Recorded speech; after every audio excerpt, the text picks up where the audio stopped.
Quelle est la clairière la plus unique des Sylvanettes? Chaque clairière est en quelque sorte une différente culture du peuple des bois. Elles ont chacune été plantées par leur déesse mère, Alarielle, la reine éternelle et la déesse de la vie. Et ce, afin d'incarner sa volonté, afin de voir la nature reprendre racine à travers les royaumes. Ils ne sont donc pas de simples esprits forestiers, mais les gardiens de l'équilibre de la vie.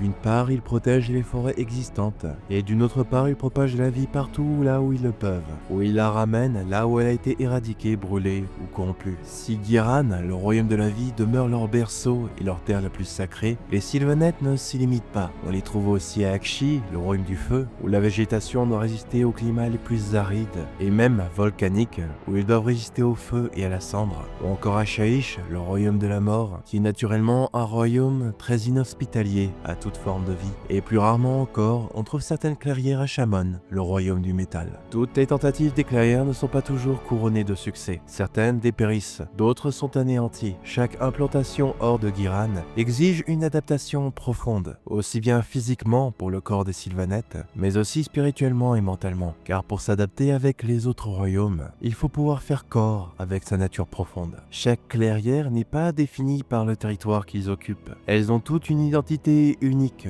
que ce soit culturelle, spirituelle et même arcanique. Chacune d'entre elles développe une manière unique d'interagir avec son environnement afin de répondre aux changements et aux menaces qui les entourent, comme le cycle de la vie lui-même. Certaines privilégient l'agressivité, d'autres la ruse, la patience ou la résilience. Cette diversité montre que, contrairement à ce qu'on pourrait voir au premier abord, les Sylvanettes ne sont pas un peuple entièrement uni et identique. Tous sont bien sûr unis et liés sous Alarielle et à la mission qu'elle leur a incombée, mais chaque clairière ne va pas s'en acquitter de la même façon. Mais parmi toutes celles qui existent, l'une d'entre elles se distingue radicalement. Non seulement elle a survécu dans un royaume fondamentalement étranger à la croissance organique, mais elle a appris à maîtriser son véritable potentiel. Cette clairière est celle de Fer-Écorce. Ils furent les premiers Sylvanettes à véritablement s'implanter durablement dans Shamon, le royaume du métal. Là où pour les autres enfants d'Alarielle, cela était un sol hostile et instable, Fer-Écorce décela une forme alternative de fécondité. Ils ont adapté leur magie afin de remodeler aussi bien le vivant que les éléments inorganiques.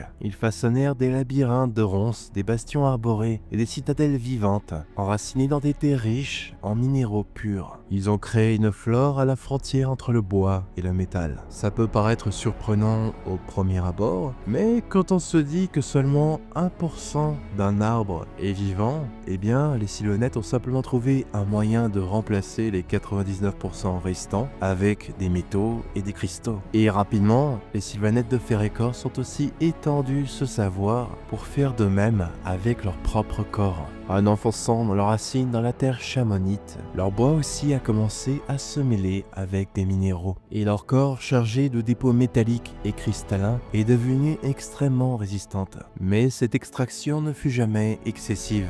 Fidèles à leur mission, les Sylvanesses de Fer-Écorce prirent soin de ne jamais puiser plus que ce que la terre pouvait offrir sans s'épuiser. Une des lois fondamentales d'Alarielle et ses enfants pour garantir l'équilibre des royaumes. Avec le temps, Fer-Écorce comprit aussi vite que survivre à Shamon ne nécessitait pas qu'une transformation physique. Le royaume du métal obéit à une logique différente de celle de Giran, et la clairière a dû aussi s'adapter à sa nature changeante, car la magie de Shamon est aussi celle de la transmutation. Et donc, les Sylvanesses de Fer-Écorce intégrèrent une forme de pragmatisme propre aux habitants de Shamon. C'est cette voie qui les conduira à l'une des alliances les plus improbables des royaumes mortels, celle du peuple de la forêt et des peuples des montagnes. Les enfants d'Alarielle et ceux de Grogny entretenaient rarement des relations cordiales. Pourtant, Fer-Écorce et les nains de Shamon découvrirent des valeurs communes, le respect des traditions, l'obstination et la capacité à endurer les pires épreuves. Et un jour, tous ces traits allaient être mis à l'épreuve.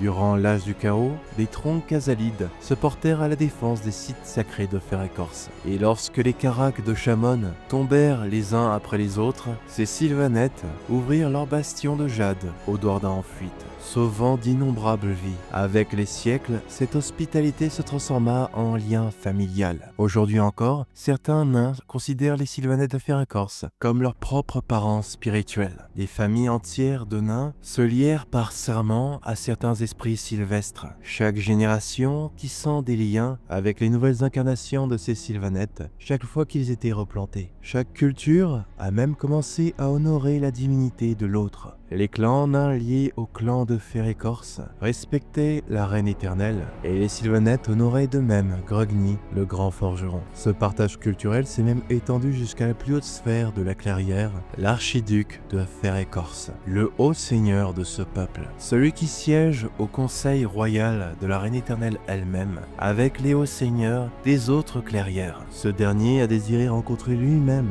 le grand forgeron après son retour lors de l'âge de Sigmar, ce qui pourrait, dans le futur, resserrer encore plus les liens de leur peuple. Sans grande surprise, cette alliance a fait des Fer-Écorce les meilleurs forgerons des sylvanettes. Même si l'idée de la forge est très différente pour les esprits sylvestres. Ils façonnent des armes et des objets à partir de bois vivants enrichis de métal, qui sont réputés pour leur qualité exceptionnelle de par leur résistance et leur légèreté. Mais en plus de la sublimation de leur artisanat, la nature opiniâtre des nains semble s'être combinée avec celle des sylvanettes. Et c'est sans aucun doute sa détermination qui définit vraiment la carrière. À l'image d'un chêne affrontant une tempête, une sylve de guerre de Fer-Écorce affronte les menaces sans fléchir et encaisse les assauts les plus violents. Aussi, même si beaucoup des nains qui ont été sauvés par Fer-Écorce poursuivirent leur route vers Azyr par la suite, ou rejoignirent les flottes caradrones naissantes, certaines choisirent de rester auprès de ceux qui étaient maintenant leurs frères d'armes. Avec le consentement de la clairière, ils fondèrent Caraz-Nétil,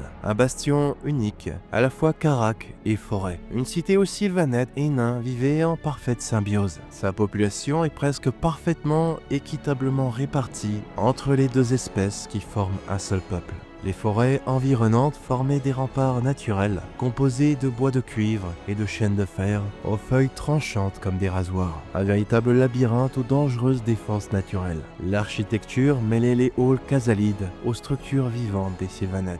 Les branches supérieures étaient tissées par le chant des sylvanettes pour former les plafonds de vastes salles souterraines, ce qui rendait la surface difficilement différenciable avec le reste de la forêt. L'entremêlement de leurs arts mena à une discipline assez singulière, celle des forgerons jardiniers de Caraz-Nétil. Ils cultivaient leurs armes et leurs armures comme on cultive un champ. Le champ des sylvanettes remplaçait le marteau qui fonctionnait de pair avec l'expertise et le talent d'artisan des casalides. Leur bois vivant prenait forme sans jamais perdre sa force. La cité commerçait avec les vaisseaux caradrons de passage, échangeant armes, savoir et même un mets plus unique de cette région, du miel de vif argent, un étrange liquide semblable à du mercure qui était créé par les esprits abeilles des sylvanettes. Ces derniers récoltaient de toutes petites quantités de chamonite, la pierre de royaume de Chamon, qui était extrait par certains des arbres autour du carac bosquet de Caraz-Nétil. Ce miel pouvait être consommé mais en toute petite quantité, car un surdosage pouvait mener à des pétrifications partielles, voire même à des transmutations d'organes internes. Mais bien dosé, il pouvait rendre la peau des mortels aussi résistante qu'une armure. Caraz-Nétil était gouverné conjointement par deux individus, le sylviarque vénérable Grundilash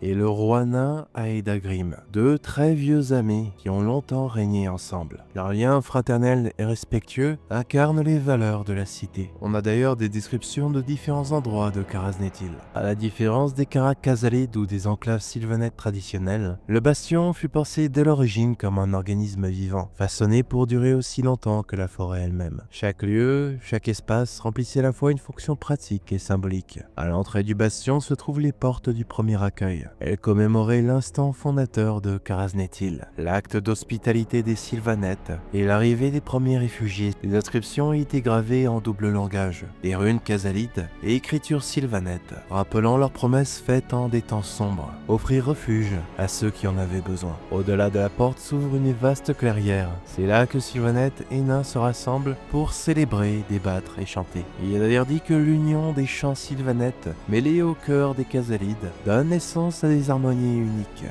Au-dessus, la lumière est filtrée par un dôme végétal mobile, un réseau de branches entremêlées et de lianes métalliques qui pouvaient s'ouvrir pour accueillir les vaisseaux marchands caradrons et peuvent se refermer pour la protection de la cité. Ensuite, les murs extérieurs qui entourent la cité sont parsemés de ruches d'esprits abeilles. C'est là qu'est produit le rare miel de vif argent, À l'intérieur du bastion, on peut trouver les salles des forges chantantes. C'est là qu'est pratiqué leur art unique. Plutôt que des fournaises et des enclumes, on y trouve des jardins structurés où les forgerons jardiniers travaillent par le chant, le rythme et la patience. Plus en profondeur s'étend un vaste réseau de galeries, à l'image des anciens caracs. Les nains y retrouvent la familiarité de la pierre, mais les sylvanesses viennent aussi y plonger leurs racines, trouvant dans l'obscurité un lieu propice à la méditation et au repos. On y trouve des habitations, des ateliers, des lieux de mémoire et des salles communautaires. Certaines galeries donnaient accès à des halls décorés presque monumentales, retraçant l'histoire des deux peuples.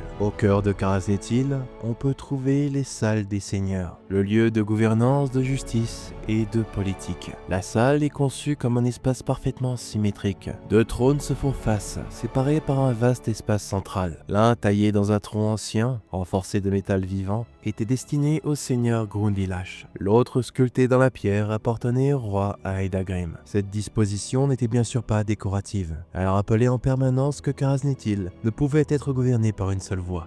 Derrière les salles des seigneurs se trouve une salle dissimulée, le lieu le plus sacré de Kharaznathil, Kharaz-Lamantiri. Ce sanctuaire abrite les Lamantiri, les précieuses graines âmes des sylvanettes, promises à renaître sous de nouvelles formes. À Kharaznathil, ces semences n'étaient pas seulement protégées par la clairière, mais également honorées par les Dordins, qui voyaient en elles l'équivalent spirituel de leur propre lignée ancestrale. Les sylvanesses de fer écorce étant leurs frères, ces graines en faisaient partie. Ils sont même jusqu'à aller sculpter des statues de leurs dieux et de leurs ancêtres autour des graines, pour faire d'eux des gardiens symboliques de ces nouvelles vies à venir. Kharaznathil est véritablement un miracle de symbiose, et une preuve que même dans le royaume du métal, la vie peut s'enraciner et prospérer, même entre différents êtres. Mais Shamon reste un royaume instable, et l'obstination qui avait sauvé la cité pourrait un jour mettre de nouveau son peuple à l'épreuve. Car avec le temps, l'ombre du seigneur des épidémies s'approche lentement de Kharaznathil. Voilà donc pour la présentation des Fers écorces